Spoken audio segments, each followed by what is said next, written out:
yourself in that position.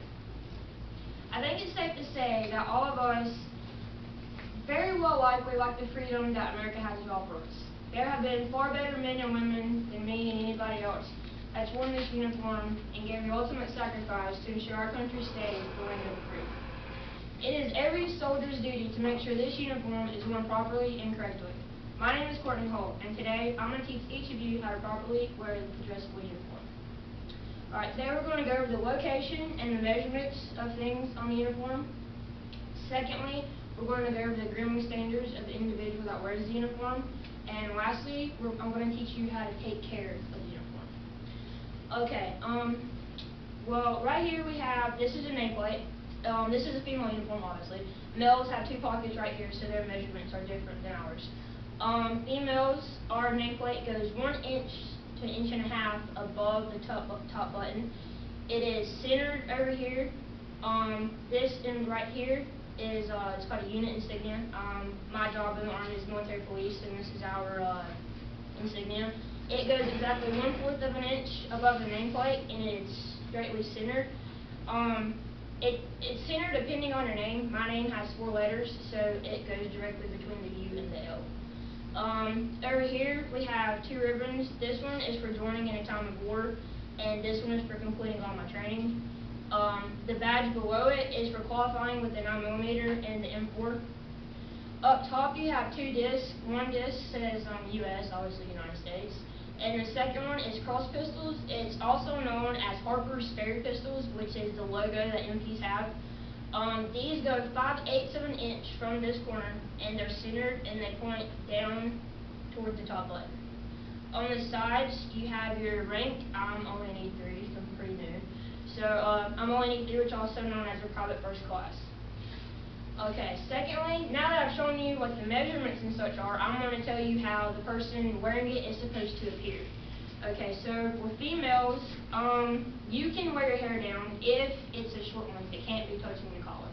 So if it's touching the collar, like mine, I have long hair, you have to put it in a low bun, nice and neat. You can't do any messy bun or anything like that. If you have bangs, you have to pull them to the side, no hair in the front. You can't have any unnatural hair color. You can't dye your hair like pink or green. You can wear makeup, but it has to look as natural as possible. You can't come in with hot pink lipstick or lime green eyeshadow on. You can have piercings. The only piercing you can have is your first hole, and it has to be, the earring cannot be more than 1/4 of an inch in diameter. You can't have your fingernails painted, and they can't exceed 1/4 of an inch as well. For males, they must have a clean haircut. The hair can't touch the ears, and it has to stay off the back of the collar. They must be clean shaven. If they do wish to have facial hair, they can have a Hitler stash. It can't exceed your nostrils. It literally looks like a Hitler stash. It's crazy.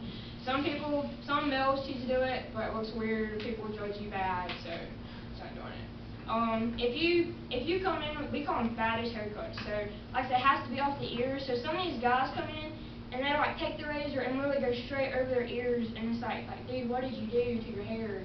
And you get in the Army, well, anywhere really, it's always all perception. Like if you look, we call it jacked up. If you look jacked up, then they're going to think you're incompetent, you can't do your job, and they're not going to ask you to do any, we call high-speed stuff, which is like, good stuff. Okay, so now that I've told you what the individual is supposed to look like, I'm going to tell you how to take care of this uniform.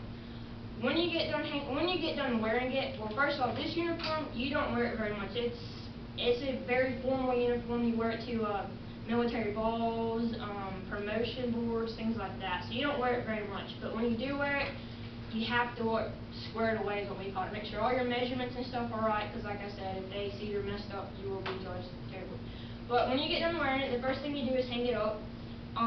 You do not, don't crumple it up in a bag and just leave it there, because it gets all wrinkled and it looks really, really bad.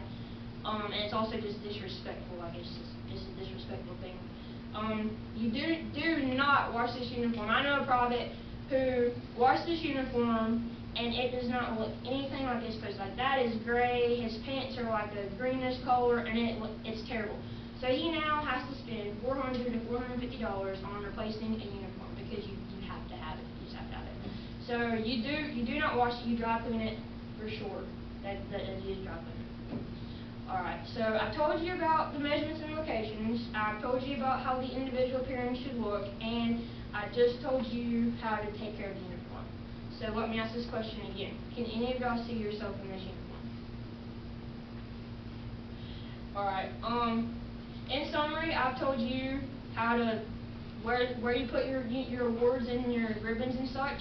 I've told you what you should look like while you're wearing it, and I told you how to take care of it. If any of y'all plan on joining the Army or find yourself in this uniform, I hope this speech has been somewhat helpful. Thank you.